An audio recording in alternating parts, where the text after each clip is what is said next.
You're listening to the subreddit Horror Files, home of the internet darkest.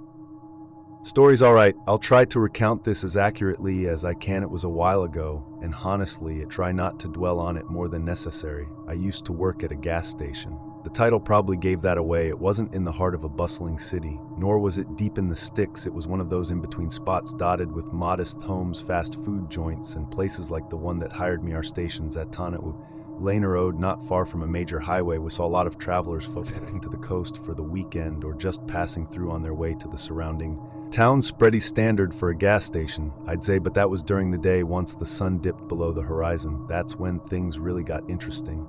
That's when the strangest customers started to emerge late at night. The shadier crowd would start appearing. Drunks would stagger in, heading straight for the back where we kept the liquor. Teenagers would slink through the doors attempting to buy cigarettes.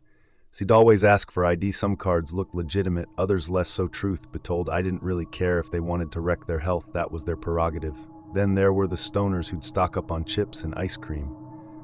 Oh, the ice cream buyers were always a trip. More often than not, they'd ask for a spoon, and we only had those flimsy plastic ones. And so watched one guy struggle for 20 minutes trying to scoop his dessert with one of those bendy spoons on time. Around midnight, a fellow outright shoplifted right in front of me. Then he walked outside, called the police on himself, and just stood there in the parking lot waiting for them. I followed him out and asked him what his deal was. Looked at me and simply said he just wanted a place to sleep for the night. He wasn't expecting that. I told him if he really wanted to sell the story, he should run. And he did. He walked off our property and down the road. I heard sirens not long after. But as opposed, it should get to the main event, the incident that made me quit that job. He tend to ramble, and as I said, I try not to think about him too much. It was another graveyard shift, another night spent behind a cheap wooden counter. I felt like I was wasting my life, but at least I was earning some money, so it wasn't all bad. And I was certainly better off than most of the people who walked through those doors. It was around 2:20 a.m. I remember staring at the clock, bored, watching the digital display tick on and off. Face it, counted the seconds. That's when I heard the chime above the door, and I looked up to size up the person who had just entered my little world. He was barely over 5 tall and looked easily 50 years old. His skin was rough and saggy. His arms and legs were covered in tiny white hairs, matching the equally white hair that hung in long matted strands from his head. It was scraggly and clumped together. You know how hair gets if you don't shower for a couple of days. This guy looked like he hadn't seen shampoo in 2 weeks. She slowly made his way to the counter, each step deliberate and mechanical. Finally here, Mean thumped his hands onto the counter for support. His hands were crisscrossed with varicose veins, looking like cracks, and shattered glass lines of black grime ran underneath his fingernails. She finally opened his mouth to speak, revealing slimy yellow teeth. Absolutely disgusting. In a croaky voice, hesked where our restroom was. He just pointed sternly toward the back corner of the store. There was a small hallway with doors to the storage rooms and one tinny bathroom. I lumbered off in that direction, and as I silently thanked whatever deity was listening that the weird owl was out of my sight. I heard the door click shut once again. I was mostly alone. The station was silent for 5 minutes. Then 10, then 15. It started to get genuinely strange how long this guy was taking in the bathroom. If it had been a normal-looking person, I wouldn't have thought twice, but the man in there was anything but normal. At the 20-minute mark, I decided to venture out from behind my counter and head toward the bathroom. I knocked on the door a couple of times and asked if the person needed any help. I heard him mumble from the other side that he was fine, but didn't sound fine to me.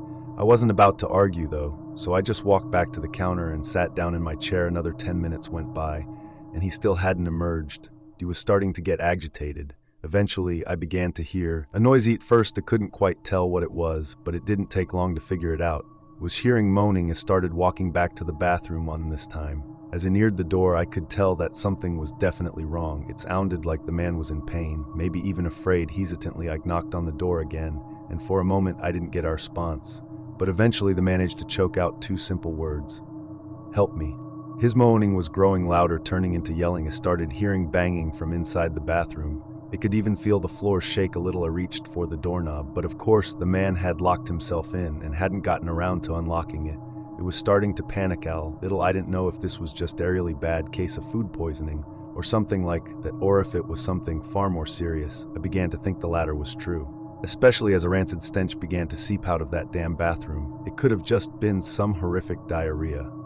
Thought, shuddering at the idea, shouted at him to open the door. He had to unlock it if he wanted help, of course, but he wasn't listening to. He had started babbling incoherent nonsense about how had to keep the door locked, because he was only safe in that room they were coming for him. He said I kept yelling at them to unlock the door, but he was off on a horrifying tangent about how they were coming for him and how they had finally figured him out all. The while his slurred speech was punctuated by cries for help. He just kept shouting for help. It kept the airing banging. He was completely freaked out. And in that moment, I didn't think I had time to call the authorities or anything like that. The man's speech was trailing off, and he sounded like he was in every bad way. I'd like to say that I didn't freak out, that I knew exactly what to do and handled the situation in a respectable way, but I did none of that. As spent the next probably 5 minutes pacing in that little hallway, my hands pressed to my head in desperation, while it tried to think of something, anything to do. The man's yelling and flailing had stopped. I noticed, and I was desperate to do something. Finally, I was struck with an idea. I went into the storage room next to me and grabbed a rolling dolly that we used to move some of the heavier crates around. And then I rushed back into the hallway, and with all the force I could muster thanks to adrenaline, I bashed the door wide open. The smell that hit me almost made me throw up right. Then there I dropped the rolling dolly and stumbled away from the room, gagging. He almost fell over. But I studied myself on a wine shelf. He had to take a moment to compose myself, and it felt like I was losing my mind. It truly hit then that I needed outside helps. So I did what any sensible person would have done much earlier. I called the police. He assumed the worst in the moment. I saw the man. It certainly looked like he was dead. He was sprawled out on the tile floor, half-heartedly resting against the wall. His back was slumped down, curving in the space between the wall and the floor. His knuckles were very bloody, and pockmarks in the wall, also strewn with blood, made it fairly obvious he'd been punching around. It was obvious enough where the smell was coming from. The poor guy was sitting in a putrid film of brown liquid. Yes, he'd soiled himself. He wasn't even on the toilet, for crying out loud. Just awful. E was still on the line with the dispatcher, doing my best to describe the scene to them, as much as I really didn't want to know what had happened to that guy in the bathroom.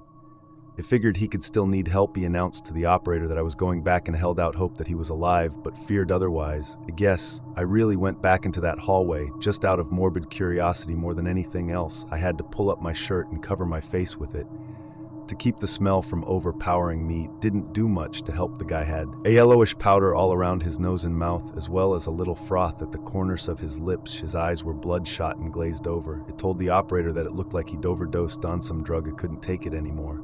I had to go outside for some fresh air.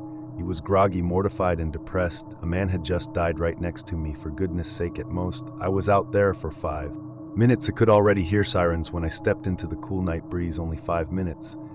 But here's the thing, here's what really messed me up bad. When the police arrived, they asked me to show them where the incident had occurred. An ambulance was there as well, and the paramedics were getting their equipment. I held them all to the back, and it still smelled horrible. There were still punch marks on the wall, and there was still some of that drug powder dusted around the floor. But the man who'd been laying there was gone. He was just gone, like he hadn't even been there. Don't mean he was gone in the sense that he got up and left. There weren't any boot prints, no streaks of liquid on the floor, no hand prints on the walls. There was none of that. It was like he just vanished. I can't explain it. I don't want to know what happened that night. It would a few days later. It couldn't keep going back there. Note after all that, the things that guys had keep replaying in my head, all those things about how they were coming for him. God's story too, help me. I know how this sounds. That title alone is unbelievable. And what I'm about to tell you is going to seem absolutely outlandish, but I need you to hear me out. I don't think any of you are going to believe me, but I'm telling you right now. I didn't mean for any of this to happen. Just give me a chance to explain myself. It all started with an argument, but that was normal for Ryan and me. Well, correction, headed most of the arguing while I just sat there resigned. Olivia, come on. He groaned, his hands flying up in the air as we slowed to a stop at a red light. Don't act like you don't know what you're doing, going around in clothing like that. His fingers pulled at the material of my dress before continuing. I mean, look at you. You're begging for attention. No wonder Seth couldn't keep his eyes off of you. His hands slammed down on the steering wheel angrily, the action making me flinch, but I listened. I'm sorry. I didn't know what I was wearing would cause such a scene. In all actuality, I wasn't sorry. In fact, I was tired. He was tired and fed up and done with all of his nonsense. He was wearing a plain black dress. Sure, it hugged my curves, but there was nothing revealing about it. In the slightest. Don't freaking give me that crappy. You knew exactly what you were doing. The second the light turned green, his foot pressed down on the accelerator hard. The car lurched forward as she gripped the wheel, his knuckles white and his jaw clenched dry.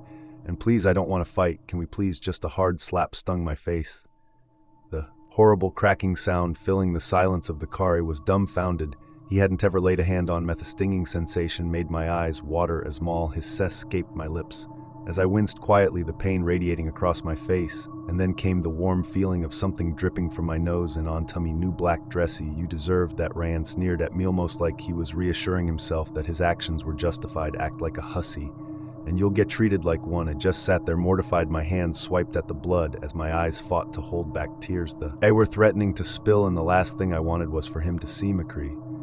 So I did the only thing I could think of. "Ryan, can you please pull over at that gas station over there? I need to go to the restroom." I stumbled over my words nervously, hoping that he would listen. He was surprised when he complied, his lime green sports car skidding to a halt in one of the parking spaces near the front of the gas station. "These Condi through I didn't park." Ryan looked over at me and said, "No funny business." And then he eyed the attendant working the counter. The guy was familiar, Ethan Woods. He was in my esoteric studies and parapsychology class. "If I see you talking to him any longer than necessary, I won't hesitate to come in there and get you myself." With a nod of my head, I went to open the door before he tugged me back down and grabbed my chin. My hands shook slightly before I realized what he was doing. He wiped a finger under my nose, cleaning up the evidence of his abuse before he glanced over. "Ethan again, hurry up, I don't want to be out the real night." Choking back a sob, I nodded and hurried into the gas station, then was quick to greet me, but I waved him off as I darted to the back of the store and headed into the bathroom the moment I stepped in. I broke down, wretched sobs racked my body as I searched for a stall to sit down. The first stall's toilet was clogged toilet paper and waste floating around in the bowl like a thickened brown stew. The second stall was a mess, feminine products overflowing from the small trash can beside the toilet, bloodied items strewn across the floor like a crime scene. And the third stall was surprisingly clean. A breath of relief left my lips as I hurried into it and locked the door as I sat down on the toilet with my head in my hands, weeping like a baby. I was reaching for the toilet paper to dry my eyes when I noticed something strange. The first two stalls appeared as if they had seen better days, the paint chipped and the hardware broken or damaged. They were also painted a muted color of blue, and unlike the first two, the one I was in was painted a bright shade of firetruck red. But that wasn't what really caught my eye. It was the number and messages staring back at me from the stall door. "Wish you might call this number and wish things right." The number below, those strange words stared back at me temptingly. As I wiped the last of the tears from my eyes, I contemplated calling it. My sadness slowly melting into anger. I ripped my phone free from my purse, thinking about all the times Ryan had made me feel stupid, humiliated. He made me feel like an object, like I was just something that he could use and then toss when he was finished. It hot back to the interaction we had 5 minutes ago, the way I didn't even hesitate to slap. I punched the number into my phone, gripping it tightly, my hands shaking. As I waited for an answer, I knew exactly what I was going to wish for, the words fighting to push past my lips. I just didn't know how I wanted to word them. The second the phone was answered, though, I paused, a whisper floating over the line. "Wish you might call this number and wish things right." The fluorescent lighting of the bathroom flickered for a moment as a chill settled over my body, goosebumps crawling up my arms. "You wish that Ryan Kinsley would." My voice wavered as I fought to grit out the words between clenched teeth, my anger simmering dangerously closer. Frustration bubbled up and overflowed as I punched the stall door and screamed into the receiver. "Wish he would freaking trip over a fork and die, or something." My voice rang out harshly off of the grimy bathroom walls and spiraling all around. With the moment everything went quiet, my chest heaving as I fought to control my breaths. I noticed the light above my head flicker again. A crackle sounded over the phone. My hands fumbling to hold it closer to my ear, I waited for only a second before I heard it. "Wish granted." And then the call disconnected. I pulled the phone away from my face, took a deep breath, and leaned up against the stall. Knew that it was probably just some stupid fake pre-recorded message or something, but now that I'd gotten that off my chest, I did feel a lot better. With a turn of my heel, I reached to unlock the door and froze the number, and the cryptic message were no longer there. In fact, the door was perfectly clean and blue. My mind was spinning. But I didn't have long to think about that before Ryan's name flashed up at me on my phone. My eyes darted to the time, 11:10 p.m. Miss Shooty'd been in there for way too long. Fear coursed through me the second I scrambled to answer, an apology already dancing on the tip of my tongue. "And I'm so hey. I came in to get some nachos and I realized I forgot my wallet at the party. Said he would bring it to me tomorrow, but I need you to spot me $2. A sigh of relief blew past my lips. Is shoved open the stall and walked towards the bathroom door. Sure, yeah. I can da that these conda stepped out. I dug through my purse for a couple of dollars before heading over to Ryan. He was standing at the cheese machine, a heaping mountain of liquid gold, glistening up on layers of chips. Hey, he turned his finger pointing towards the packaged plastic utensils. Can you grab me one of those? This gas station cheese sticks to your fingers like... I handed him the money, nodded, and grabbed one of the packages. I started to unwrap it for him before he yanked it out of my hands and turned to head up to the cash register before he could make it. Though I froze stunned when he turned and slipped on a puddle on the floor. A bright yellow wet floor sign glared up at him as he slid, almost dropping his nachos in the process. Headed, however, drop his utensils waited for a string of curses to fly from his lips before he stepped forward and tripped again and once again. He stood there in stunned silence, this time not because he tripped, but because of what he tripped over. Horrified, I watched the gruesome scene unfold before my eyes as wide as saucers and my brows raised. One of my hands flew up to cover my mouth. It was like it happened in slow motion. In one fell swoop, his foot tripped over the fork, catapulting it up into the air. For a second, the prongs facing towards the sky before Ryan landed on it with a loud, meaty thud. The conduit pierced through the vein in his neck. It was a bloodbath. Crimson splattered up like a fountain before pooling around him. There was no way anyone would believe this, but then I remembered Ethan standing across from me and glanced at me. And then that Ryan fear coursed through me. I watched Ryan choke and sputter before he finally laid still. That should have been impossible. What were the chances then? Was quick to rush to my aid, my legs suddenly feeling like gel. I'd never seen so much blood. The second he guided me to the office in the back and sat me down, I passed out cold. I don't know how long I was out, but I awoke to Ethan's voice gently coaxing me awake. Once I finally peeled open my eyes and noticed that he was crouched down in front of me. But no matter what I did, just couldn't rid my mind of the image of Ryan's blood seeping into the grout staining.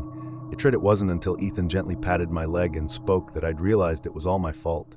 Olivia, he said, his voice smooth and soft. My eyes met his warm brown ones, that horrible sinking feeling in my gut beginning to spread as thoughts ran around my head like a train, all of them flying off the tracks. I'd brought this upon him.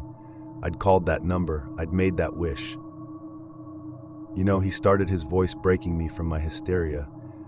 His hand came up to tuck a strand of hair behind my ear. It served shim right, really. My brows furrowed and my breathing stilled.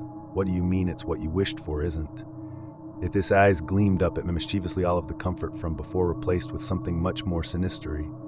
I didn't mean, I stuttered the number on the bathroom stall, the words I'd uttered in a fit of rage. The wish he'd been the one to do that. And if so, how? Don't worry about it, Ethan whispered. I've already taken care of everything. The blood's on my hands, not yours. Confusion clawed at me, twisting and curling around my mind, until I was finally able to push what I'd been thinking past trembling lips. What did you do? He opened the office door, pointing towards the trash bags, sitting just outside of it. Remember what had told you in the car? How would you act like a hussy, and you'll get treated like one. Hapaz does. That ring of belanger and embarrassment burned at my cheeks. I didn't know what to say. How he knew that was beyond me, but hearing it was bad enough. Hearing it twice was like getting slapped all over again. Listen, Ethan started, hand coming up to cut my face. His thumb lightly brushed over my cheek, the same one that Ryan slapped, the skin angry and red. Act like trash, he whispered, the corners of his lips tugging up into a wicked grin, and you'll get treated like it. The gas station jidge isn't my dream job, but when your diet becomes nothing but a steady stream of instant noodles and tap water, you take what you can get. Thing is, the gas station I work at is different. For starters, we don't sell any brandy. You'd recognize there are brands like Crunchy Bites and Fizz Pops. Some are written in a language I don't recognize. We're allowed to eat whatever we'd like though, so I've tried almost everything. I do not recommend Fizz Pop. We don't get very many customers on the night shift, but the ones we do are regulars are off, like Checkered Shirt Guy, who comes in about once a week and buys the same Maypep time. He's also always in the same checkered shirt. And Missa Chill, who comes in sporadically but always stares at the frozen section. He doesn't do anything else, and no amount of interaction will break his focus. He leaves after about 30 minutes. When he first started coming in, my co-worker Barnaby and I used to take turns asking if he needed help finding anything. Now we have a competition to see who can balance the most snack cakes on his shoulders before they fall. I currently hold the record at 8. Barnaby and I are definitely unlikely friends. She's a 40-some-year-old man built like a lumberjack, and I'm a 28-year-old woman who frequently forgets she's an adult. He's been working here longer than I have though, and showed me the ropes when I first started. He then talked me off the ledge of quitting after my very first shift. I'd had my first experience with the trash, and after vomiting profusely, I was ready to go. That's the other thing about the gas station. Yeah, the customers are pretty weird, but the place itself does things really weird things. The trash is one of them. We have to take it out every night at 5 minutes to midnight. Can't do it sooner and we're messed up if we do it any later. It fills to the brim with a grotesque compilation of maggot centipedes and other abominations that probably crawled up from who knows where. Our job is to take that bag or bags, depending on the night, and deliver it to the edge of the parking lot. Barnaby says the collector comes to collect it, but I've never seen him. Barnaby says I should be glad last shift started as usual. Barnaby was already there when I clocked in, and it said my backpack in my locker, and made my way behind the counter.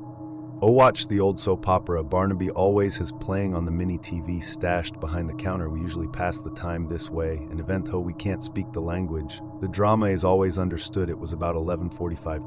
MW when they arrived, a family off from other father and 2 kids. We could hear them from the parking lot. The father's booming voice overtaking the mother's light event in Barnaby, and I exchanged a curious look, and reluctantly it turned off the mini TV. The bell above the door rang its shrill song as the father pushed the door open. The mother followed next, and behind her a little girl and a little boy with a beagle in a blue collar that danced around his feet, nearly tripping him. Stupid dog, the father scolded as he grabbed the boy by the back of his shirt to save him from falling. Robert, the mother scolded. With their slick hairstyles and 70s-style clothing, they looked incredibly out of place in the lobby. Barnaby and I glanced at each other again. We'd never seen any of them before. "Excuse me," the father. Robert approached the counter. "We can't seem to find our way back to the highway. Would you be able to give us direction?" "We have an excellent collection of maps," Barnaby offered, motioning to the display rack as Robert mused. His wife and daughter stepped up.